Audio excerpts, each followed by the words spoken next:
Bonjour à tous. Lors des deux précédentes vidéos, nous avons appris à résoudre algébriquement des équations et des inéquations. Depuis, nous avons découvert pour certains et redécouvert pour d'autres la notion de fonction, et nous allons maintenant résoudre graphiquement des équations et des inéquations. Je vous propose de commencer par la résolution graphique d'équations et de nous entraîner sur un exemple.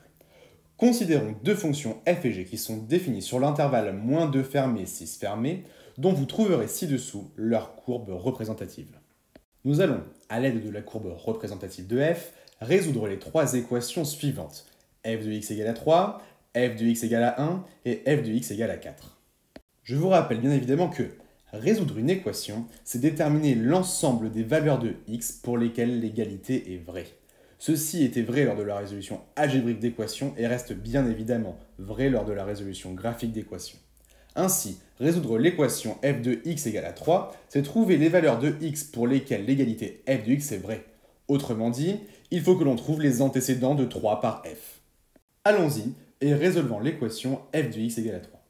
Afin de la résoudre, la première étape consiste à tracer la droite d'équation y égale à 3 que vous retrouverez en pointillé rouge sur le graphique de droite. La deuxième étape, pour pouvoir résoudre cette équation, est de déterminer les points d'intersection de la droite et de notre courbe. Ces points d'intersection correspondent aux solutions de notre équation. La troisième étape revient ainsi à dire que résoudre l'équation f de x égale à 3 revient à déterminer les antécédents, s'il y en a, de 3 par f. Finalement, les solutions de notre équation sont 4 et 5. Ainsi, l'ensemble des solutions est s égale 4,5. Il reste maintenant deux autres équations à résoudre graphiquement, f de x égale à 1 et f de x égale à 4. Je vous propose donc de mettre pause sur cette vidéo afin de vous entraîner et de les résoudre. Vous trouverez bien entendu la correction dans les prochaines secondes de la vidéo. Résolvons maintenant l'équation f de x égale à 1. En adoptant la même méthode que précédemment, on trace la droite d'équation y égale à 1 que vous retrouverez en orange sur le graphique de droite. On détermine ensuite les points d'intersection de la courbe et de la droite et par lecture graphique, on obtient que s est égal à -1,6, 3 et 5,6. Résolvons maintenant notre dernière équation f de x égale à 4. Ici, en traçant la droite d'équation y égale à 4 que vous pouvez retrouver en bleu sur le graphique de droite, on observe qu'il n'y a aucune intersection entre notre courbe et notre droite. Il n'y a donc aucune solution à notre équation. Nous allons maintenant résoudre l'équation f de x égale g de x. Gardez encore une fois bien à l'esprit que résoudre l'équation f de x égale g de x, c'est déterminer l'ensemble des valeurs de x pour lesquelles cette égalité reste vraie.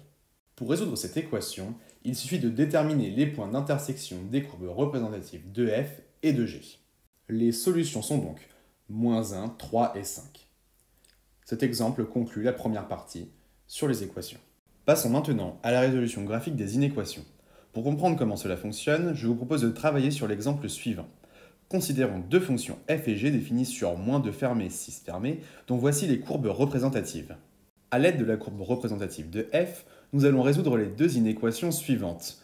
F de x supérieur ou égal à 3 et f de x inférieur strictement à 2.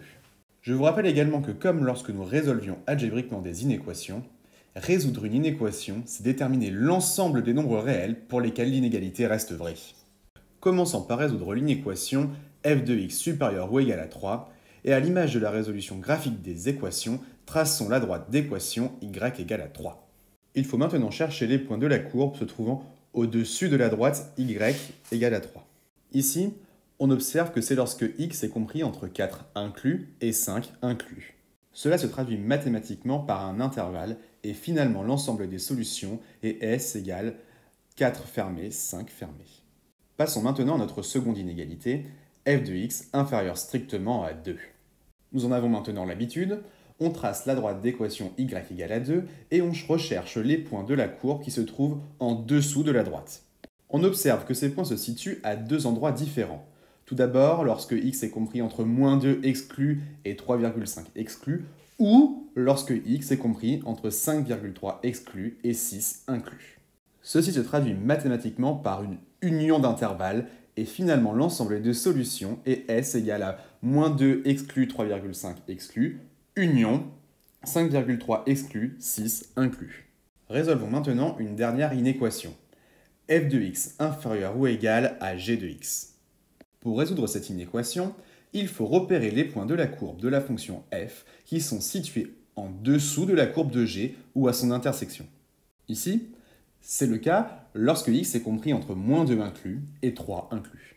Finalement, l'ensemble des solutions de cette inéquation est l'intervalle moins 2 fermé, 3 fermé.